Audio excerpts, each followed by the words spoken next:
মুভির শুরুতে একটি ভিডিও ক্লিপ দেখানো হয় যেখানে একজন মহিলা 3টি বাচ্চার সঙ্গে দাঁড়িয়ে আছে, যাদের মধ্যে 2জন ছিল ছেলে আর একজন মেয়ে। এরপর দেখানো হয় এজি নামের এক লোককে এবং তার স্ত্রী ছিল প্রেগনেন্ট। এজি তার স্ত্রী আসরিত অস্ট্রেলিয়া চলে যাচ্ছিল, তাই তার বন্ধু লাদিয়া, ইকো, জিমি এবং অ্যারাম তাদেরকে সি অফ করার জন্য আসে আর তারা সবাই মিলে গাড়ি করে এয়ারপোর্টের দিকে রওনা হয়। বাইরে তখন ছিল প্রচুর বৃষ্টি। হঠাৎ করে তাদের গাড়ির সামনে চলে আসে একটি মেয়ে। এজির বন্ধু ইকো গাড়ি থেকে নেমে তার সাথে কথা বলতে চায়। সে জানায় সে চোরের খপ্পরে পড়ে সব হারিয়েছে, তাই তার এখন সাহায্যের প্রয়োজন। মেয়েটিকে দেখে ইকোর খুব ভালো লেগে যায়, তাই সে মেয়েটিকে সবার সঙ্গে কথা বলিয়ে দেয়। মেয়েটি তখন সবাইকে বলে, আমার নাম মায়া, আমি বিপদে পড়েছি, আপনার কি আমাকে একটু বাড়িতে নামিয়ে দিতে পারবেন? আর আমার বাড়ি এয়ারপোর্টের রাস্তাতে। তারা ভাবে আমরা যেহেতু ওদিকেই যাচ্ছি তবে এই মেয়েটিকে সাহায্য করাই যায়, তাই তারা আর কিছু না ভেবে মেয়েটিকে গাড়িতে তুলে নেয়। অবশেষে তারা মায়ার বাড়ির লোকেশনে পৌঁছায়, যেটা ছিল একদম জঙ্গলের ভেতরে। মায়া এবার সবাইকে অনুরোধ করে, আপনারা আমাকে অনেক সাহায্য করেছেন, আমাদের বাড়িতে একটু বসে গেলে খুবই খুশি হতাম আর আমার মায়ের সঙ্গে পরিচয় করিয়ে দিতাম। সে ইকোর দিকে ইশারা করে বলে একটু কথাবার্তাও হতো। ইকো মায়াকে পছন্দ করে ফেলেছিল, তাই মায়ার ইশারায় সে রাজি হয়ে যায়। আর অনিচ্ছা থাকা সত্ত্বেও ইকোর জন্য বাধ্য হয়ে বাকিরাও গাড়ি থেকে নামে এবং সে বাড়িতে প্রবেশও করে। এরপর মায়া তার মাকে নিয়ে এসে সকলের সাথে পরিচয় করিয়ে দেয় আর আমরা জানতে পারি মায়ার মায়ের নাম হচ্ছে গারা, কিন্তু তাকে দেখে মোটেও খুব বয়স্ক লাগছিল না। আর মায়ার মা এজির স্ত্রীকে বারবার লক্ষ্য করছিল। এরপর তিনি বলেন, তোমরা গল্প করো, আমি তোমাদের জন্য রাতের খাবার তৈরি করি। এ সময় লাদিয়া বাইরে গিয়ে সিগারেট ধরায়, তখন সে দেখতে পায় একজন পুরুষ কাউকে টেনে নিয়ে যাচ্ছে। সে তাকিয়ে থাকতে লোকটা তাকে লক্ষ্য করে আর সে ভয়ঙ্কর ভাবে লাদিয়ার দিকে তাকিয়ে থাকে, তাই লাদিয়া ভয় পেয়ে ভেতরে ফিরে আসে। এরপর সে তার বন্ধুদের সঙ্গে বাড়িটা ঘুরে দেখতে থাকে। সে মায়া এবং তার পরিবারের ছবি দেয়ালে ঝোলানো দেখতে পায় আর তারা বুঝতে পারে এই বাড়িটা অনেক পুরনো। এরপর হঠাৎ করে দারার বড় ছেলে সেখানে চলে আসে। সে লাদিয়াকে জিজ্ঞেস করে, তুমি ভয় পেয়ে ভিতরে কেন এলে? লাদিয়া বলে, আমি একটু চমকে গিয়েছিলাম। সে লাদিয়াকে এটাও বলে তার নাম অ্যাডাম আর সে মায়ার ভাই। তার কথাবার্তায় লাদিয়া বুঝতে পারে অ্যাডাম হয়তো তাকে পছন্দ করেছে। কিছুক্ষণ পর মায়ার মা দারা একটি পানীয় নিয়ে আসে আসরিতকে খাওয়াতে। আসরিত কোনো কিছু না ভেবে সেটি খেয়ে নেয়। এরপর দারা জানায় খাবার রেডি হয়ে গিয়েছে, সবাই সাথে ডাইনিং টেবিলে আসে। কিন্তু আসরিত বলে, আমি পরে খাবো, আমার একটু বিশ্রাম নিতে হবে। তাই সে তাকে গেস্ট রুমে নিয়ে যায় এবং এজিও সেই রুমে যায় তার স্ত্রীর সাথে। এরপর সবাই ডাইনিং টেবিলে বসে খেতে শুরু করে। খাওয়ার এক পর্যায়ে মায়া ইকোকে ইশারা দিয়ে তার সাথে নিয়ে যায় আর এদিকে জিমি, অ্যালান আর লাদিয়া বলে তাদের মাথা ঝিমঝিম করছে আর কিছু বুঝে ওঠার আগে একে একে সবাই অজ্ঞান হয়ে যায়। ওদিকে মায়ার রুমে ইকো অজ্ঞান হয়ে পড়ে আর মনে হচ্ছিল ধারা খাবারের মতো কিছু মিশিয়ে দিয়েছিল।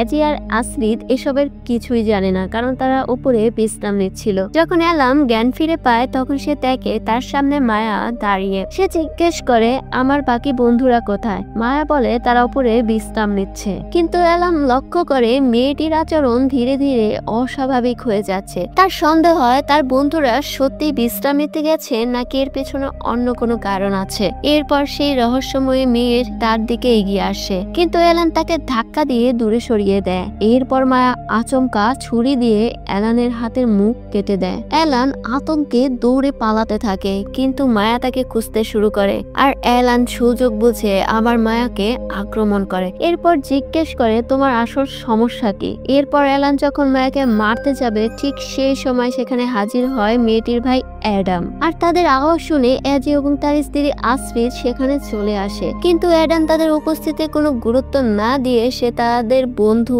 অ্যালানের হাত ভেঙে দেয়। এরপর সে এজির দিকে এগিয়ে যায় এবং নিষ্ঠুরভাবে এজির পা ভেঙে দেয়। এজি তার স্ত্রীকে বলে, তুমি ঘরে লুকিয়ে যাও। আসরিত দ্রুত ঘরে ঢুকে দরজা বন্ধ করে দেয়। ঠিক তখনই মায়ার ভাই অ্যাডাম সেখানে এসে হাজির হয়। সে ছুরি দিয়ে দরজায় আঘাত করতে থাকে, যার কারণে দরজার অন্য পাশে অ্যাজির স্ত্রীর হাত ছুরির আঘাতে কেটে যায় আর রক্ত ঝরতে শুরু করে। সে ভয়ে চিৎকার করে ওঠে। এইদিকে লাদিয়া জ্ঞান ফিরে আসলে দেখে সে একটি ঘরে বন্দি, তার হাত পা বাঁধা। আর সে ঘরে তার সাথে ইকো, জিমেও রয়েছে, তাদেরও একই অবস্থা। লাদিয়া তখন প্রচন্ড কষ্টে হামাগুড়ি দিয়ে দরজার কাছে পৌঁছায়। সেই দরজায় ছোট একটি ছিদ্র ছিল, সেখান দিয়ে সে বাইরে তাকায়। সে তার বন্ধুদের অ্যালামকে একটি স্ট্রেচারে শুয়ে থাকতে দেখে আর দেখে দারার বড় ছেলে অ্যালামের একটি ছবি তুলছে। এরপর লাদিয়া যা দেখে সেটা কেউ কল্পনাও করতে চাইবে না। সে দেখে দারার বড় ছেলের হাতে চেন শু তুলে জীবন্ত অ্যালামের মাথা শরীর থেকে সম্পূর্ণ আলাদা করে ফেলছে। এরপর কয়েক মুহূর্তের মধ্যে সে পুরো শরীরটাকে টুকরো টুকরো করে ফেলে। এরপর আমরা দেখি দারার বড় ছেলে কাটা শরীরের অংশগুলো একটি কক্সটিতে বরফে রাখছে। এরপর সে একটি প্লাস্টিক ব্যাগ নিয়ে যে ঘরে লাদিয়া, ইকো এবং জিমিকে আটকে রাখা হয়েছে, ব্যাগটি রাখার সময় হঠাৎ করে ব্যাগের ভেতর থেকে অ্যালামের কাটা মাথাটি মেঝেতে পড়ে যায়। আর এটা দেখে সবাই ভয়ে চিৎকার শুরু করে, কারণ তারা নিজেদের মৃত্যুকে চোখের সামনে দেখতে পাচ্ছিল।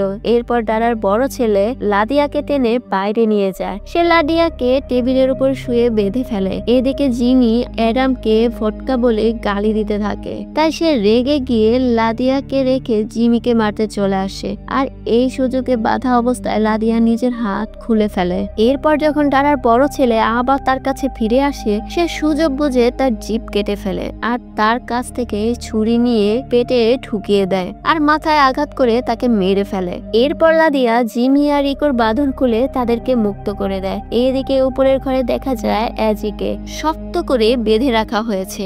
দারা সেখানে আসে এবং নিজের বড় হেয়ার পিন দিয়ে অ্যাজির শরীরে আঘাত করে। আর তখন অ্যাজির স্ত্রীও সেই ঘরেই বন্দী ছিল। সে আতঙ্কে কাঁপতে থাকে। হঠাৎ তার মনে হয় বাইরে কেউ এসেছে। সে জানালা দিয়ে উকি দিয়ে দেখে কিছু মানুষ দাঁড়িয়ে আছে। সে চিৎকার করে সাহায্যের জন্য ডাকতে থাকে, কিন্তু তারা তাকে একদমই পাত্তা দেয় না, কারণ তারা মূলত এসেছিল মানুষের মাংস কিনতে। তারা দারার মেয়ে ও মায়ের কাছ থেকে মাংস কিনে আবার চলে যায়। আসলে এটাই ছিল তাদের আসল ব্যবসা। তারা মানুষকে হত্যা করে মাংস বিক্রি করত। আর এ সময় অ্যাজির স্ত্রীর শারীরিক অবস্থা আরো খারাপ হতে শুরু করে। তার প্রসব বেদনা শুরু হয়। দারা তাকে জানায় সে তার পানিতে কিছু মিশিয়ে দিয়েছিল, যার কারণে এমন হচ্ছে।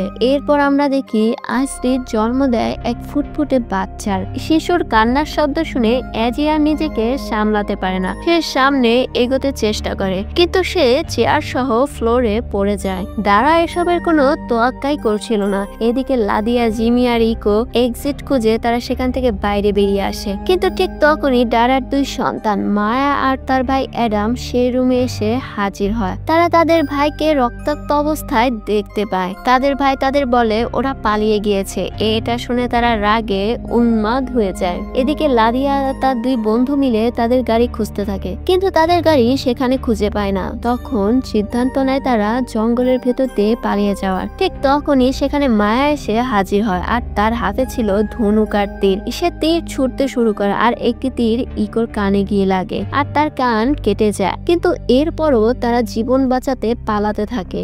এরপর দাঁড়ায় সে নিজের মেয়ের কাছ থেকে ধনুক কেড়ে নিয়ে সে নিজে তীর ছুড়ে আর সে তীর সোজা লাদিয়ার গায়ে লাগে আর সে মাটিতে লুটিয়ে পড়ে এবং অচেতন হয়ে যায়। এদিকে জিমি আর ইকো সামনে এগিয়ে গিয়েছিল। তারা খেয়াল করে লাদিয়া তাদের সাথে নেই। বিষয়টা বুঝতে পেরে জিমি লাদিয়ার জন্য ফিরে আসে। ঠিক তখনই অ্যাডাম সেখানে চলে আসে আর সে পেছন থেকে জিমিকে ছুরি দিয়ে আঘাত করে, কিন্তু এরপরেও সে অ্যাডামকে আটকে রাখে আর লাদিয়াকে পালাতে বলে। আর তখনই অ্যাডাম জিমিকে ফেলে তার ঘাড় ভেঙে দেয় এবং সে মারা যায়। এদিকে লাদিয়া দৌড়ে পালাতে শুরু করে আর অ্যাডাম তার পিছু নেয়। এই সময় ইকো এসে তার সামনে দাঁড়িয়ে যায়। অ্যাডাম তাকে আক্রমণ করতে গেলে সে কোনো মতে পালিয়ে যায় আর দৌড়াতে দৌড়াতে একটা রাস্তায় পৌঁছে যায় আর দেখা যায় একটি গাড়ি তাদের সামনে চলে এসেছে, যেন তাকে হিট করবে। এদিকে অ্যাজির স্ত্রীর ঘর থেকে বেরিয়ে এসে আহত স্বামীকে জড়িয়ে ধরে। এই সুযোগে দারা অ্যাজির শিশুকে ছিনিয়ে নেয়। তারা বলে এখন থেকে এই বাচ্চা আমার। তোমরা যদি বাঁচতে চাও তাহলে এই শিশুকে আমাকে দিয়ে চলে যাও। মনে রেখো, যদি ওকে নিতে চাও তোমরা বাঁচতে পারবে না। তোমাদের চিন্তা করার সুযোগ দিলাম। কিন্তু অ্যাজির স্ত্রী কি করে তার সন্তানকে ছেড়ে যায়? সে তার রক্তাক্ত শরীর নিয়ে পাগলের মতো দারার পেছনে যেতে যেতে থাকে তার বাচ্চাকে ফেরত নেওয়ার জন্য। সে সন্তান ছাড়া বাঁচতে পারবে না। অ্যাজি পিছন থেকে তাকে ডাকে, কিন্তু সে কোনো উত্তর না দিয়ে ডারার পিছনে পেছনে যায়, আর তাই অ্যাজি নিজেও তাদের পিছনে যেতে থাকে। এরপর অ্যাজি এক ঘরে ঢুকে দেখে ঘর ভর্তি অনেক কঙ্কাল ছড়িয়ে আছে। হাতে তুলে অ্যাজি বুঝতে পারে এগুলো ছোট ছোট শিশুর হাড়। ভয় পেয়ে সে সেটা ফেলে দেয়, আর সে বুঝতে পারে সবকিছুর পেছনে ডারাই দায়ী। ঠিক তখনই দেখা যায় অস্টিন আহত অবস্থায় ফিরে এসেছে এবং তার ঘাড়ে ডারার বড় হেয়ার পিন ঢুকে আছে। সে সেটা খুলে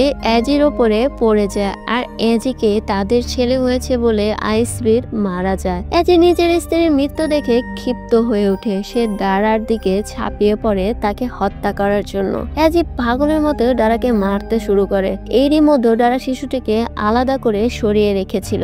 এই সময় লাদিয়া সেখানে এসে পড়ে, কিন্তু ডারার বড় ছেলে তাকে পেছন থেকে ধরে মুখ চেপে নিয়ে যায়। এদিকে ডারা অ্যাজিকে গলা টিপে ধরে মেরে ফেলার জন্য। ঠিক তখনই মায়া তার মাকে ডাক দেয়, আর আমরা দেখি কয়েকজন পুলিশ অফিসার তাদের বাড়িতে চলে এসেছে। তারা বলে, আমাদের বাড়ির সামনে এক লোক হঠাৎ পড়ে গিয়েছিল, তোমাদের বাড়িটায় সবচেয়ে কাছে ছিল, তাই তাকে এখানে নিয়ে এলাম যাতে তোমরা ওকে দেখাশোনা করতে পারো। আসলে সেই লোক আর কেউ না, অ্যাজির সেই বন্ধু ইকো, যে রাস্তায় গাড়ির সামনে এসে পড়েছিল আর মনে হয়েছিল তার গাড়ির সাথে অ্যাক্সিডেন্ট হয়েছে, কিন্তু সৌভাগ্যবশত আসলে তেমন কিছুই হয়নি। আসলে সেটা ছিল একটি পুলিশের গাড়ি, তাই তারা তাকে এখানে নিয়ে আসে। এখন ডারা আর তার মেয়ে পুলিশকে বলে, সে আমাদের কর্মচারী, তাকে আমাদের কুকুরকে খুঁজতে পাঠিয়েছিলাম। কিন্তু পুলিশ সন্দেহপ্রবণ হয়ে ওঠে। তারা বলে, আমরা তোমাদের বাড়িটা তল্লাশি করব, কিন্তু তারা খুঁজে কোনো প্রমাণই পায় না। তাই তারা ইকোকে রেখেই সেখান থেকে চলে যেতে শুরু করে। কিন্তু একজন পুলিশ অফিসার লক্ষ্য করে ঘরে একটি ভিডিও রেকর্ডার আছে। সে সেটা চালু করে, আর তখনই সে দেখে সেই ভিডিও ক্লিপ যেটা মুভির শুরুতে দেখা গিয়েছিল। আর সেই ভিডিওটিতে যে মহিলা তিনটি সন্তানের সঙ্গে দাঁড়িয়ে ছিল সে আর কেউ নয়, সে ছিল ডারা নিজে। আর সেই তিনটি সন্তান হলো মায়া ও তার দুই ছেলে অ্যাডাম আর আরমান। পুলিশ অফিসার দেখে ডারা তার সন্তানদেরকে মানুষ হত্যা করার প্রশিক্ষণ দিচ্ছে। আসলে তারা এক ক্যানিবাল পরিবার, তার যৌবন টিকিয়ে রাখার জন্য তারা এসব করে। এদিকে আমরা দেখি উপরতলায় লাদিয়াকে ডারার বড় ছেলে নির্মম ভাবে মারধর করছে। সে তার হাত কেটে দেয়, এরপর তাকে সিডিউস করার চেষ্টা করে, কিন্তু লাদিয়ার পাশে থাকা একটি হেয়ার পিন দিয়ে সরাসরি তার চোখে আঘাত করে, যার ফলে ব্যথায় ডারার বড় ছেলে চিৎকার করে ওঠে। এই আওয়াজ পুলিশও শুনতে পায়। চেক করার জন্য একজন পুলিশ অফিসার উপরের তলায় আসে, কিন্তু ডারার বড় ছেলে তার গলা এক পোঁচে কেটে দেয়। তবে মৃত্যুর আগে সে সাহসী পুলিশ অফিসার নিজের বন্দুক চালায়, আর ডারার বড় ছেলে মারা যায়। ঠিক তখনই ডারার ছোট ছেলে অ্যাডাম হাতে একটি অস্ত্র নেয় আর গোটা বাড়ির সব লাইট বন্ধ করে দেয়। ডারার মেয়ে সুযোগ বুঝে একজন পুলিশের পেটে ছুরি ঢুকিয়ে তাকে মেরে ফেলে, আর আরেক ছেলে অ্যাডাম একজন পুলিশকে আহত করে। এরপর আর এক পুলিশের হাত কেটে ফেলে। এটা দেখে প্রধান পুলিশ অ্যাডামকে গুলি করে, কিন্তু তার কিছুই হয় না। এতে প্রধান পুলিশ অফিসার ভয় পেয়ে আতঙ্কিত হয়ে পালাতে শুরু করে। এরপর ডারার মেয়ে পালানোর সময় এক পুলিশ অফিসারকে পাগলের মতো ছুরি দিয়ে কোপাতে থাকে, যেটা দেখে প্রধান পুলিশ অফিসার গুলি চালিয়ে উড়িয়ে দেয় ডারার মেয়ে মায়াকে। গুলির শব্দ পেয়ে ডারা ছুটে আসে। মেয়েকে ওই অবস্থায় দেখে ডারা পাগল হয়ে যায়। পুলিশ প্রধান ডারার দিকে গুলি ছুড়ে, কিন্তু একটা গুলিও তার গায়ে লাগে না। তখন ডারা রাগে একটি ছুরি ছুঁড়ে মারে এবং সেটা গিয়ে পুলিশ অফিসারের কাঁধে লাগে। এরপর ডারা নৃশংসভাবে তাকে হত্যা করে। এরপর সে তার মেয়ের কাছে আসে। সে প্রচন্ড ব্যথায় কষ্ট পাচ্ছিল, আর সে সহ্য করতে পারছিল না। তাই মেয়ের কষ্ট না বাড়াতে ডারা নিজেই তার মেয়ের গলা ভেঙে দেয়, ফলে সেও মারা যায়। এদিকে দেখা যায় লাদিয়া উপরের তলা পৌঁছেছে, যেখানে অ্যাজি দুঃখে ডুবে নিজের শিশুকে কোলে নিয়ে বসে আছে। সে লাদিয়ার কাছে শিশুটিকে দেয়, আর লাদিয়া শিশুটিকে তার মৃত মায়ের কাছে শুইয়ে দেয়। এরপর অ্যাজি ঘরের কাছের পত্র ভাঙচুর শুরু করে। এদিকে নিচে ডারা তার ছেলে অ্যাডামকে বলে, ওরা উপরে আছে, আমি ওদের কাটা মাথা চাই। এরপর হাতে একটি ছুরি নিয়ে অ্যাডাম উপরে আসে এবং এসে লাদিয়াকে মারতে শুরু করে। অ্যাজি তখন অ্যাডামের ওপর আক্রমণ করে এবং তার উপর ধার্য তরল ঢেলে দেয়, কিন্তু সে অ্যাডামের সাথে পেরে উঠতে পারে না। এরপর অ্যাডাম অ্যাজিকে টেবিলে শুয়ে তার মাথা কেটে ফেলার চেষ্টা করে। ঠিক তখনই অ্যাজির আরেক বন্ধু ইকো সেখানে এসে অ্যাডামের শরীরে তলোয়ার ঢুকিয়ে দেয়। তাতেও কিছু হয় না অ্যাডামের। সে ইকোকে মারতে যাবে, ঠিক সেই সময় লাদিয়া অ্যাডামের ওপর লাইটার ছুড়ে দেয়, আর সাথে সাথে তরল পদার্থে আগুন ধরে অ্যাডামের পুরো শরীর জ্বলে ওঠে। সে আগুনে পুড়ে যায়। আর এই সুযোগে অ্যাজি, লাদিয়া এবং ইকো শিশুটিকে নিয়ে ঘর থেকে বেরিয়ে যায়, কিন্তু পেছন থেকে হঠাৎ ভয়ঙ্কর ভাবে পুড়ে যাওয়া অ্যাডাম আবার তাদের উপর আক্রমণ করে, কিন্তু এবার শেষ পর্যন্ত অ্যাজি তাকে শিরোচ্ছেদ করে মেরে ফেলে। এরপর লাদিয়া ইকোকে ডাকতে থাকে, আর হঠাৎ ইকোর কাটা মাথা তার পায়ের সামনে চলে আসে, কারণ তারা ইতিমধ্যে ইকোকে মেরে ফেলেছে। এরপর সে তাদের মারতে এগিয়ে আসে। তার হাতে ছিল একটি চেনসো। লাদিয়া অনেক আহত হয়। তখন অ্যাজি তাকে বাঁচাতে এলে তারা তার শরীর কেটে ফেলে। সে দেরি না করে তখনই পাশে থাকে একটি পিস্তল লাদিয়ার দিকে ঠেলে দেয়। লাদিয়া দেরি না করে ডারাকে গুলি করে দেয়, কিন্তু এতে সে আরো ক্ষিপ্ত হয়ে লাদিয়াকে আক্রমণ করে। প্রাণপণ লড়াই করে অবশেষে সে ডারাকে মেরে ফেলে। এরপর লাদিয়া অ্যাজির কাছে আসে, যে তখন প্রায় মারা যাচ্ছিল। অ্যাজি তাকে বলে, আমার ছেলেকে দেখে রেখো। এই বলে সে মারা যায়। এরপর লাদিয়া চেইনসো দিয়ে দরজার তালা ভেঙে বাইরে বের হয়। সে গাড়িতে উঠে চলে যেতে থাকে, কিন্তু দেখা যায় ডারা এখনো বেঁচে আছে এবং গাড়ির দিকে লাদিয়াকে মারতে এগিয়ে আসে।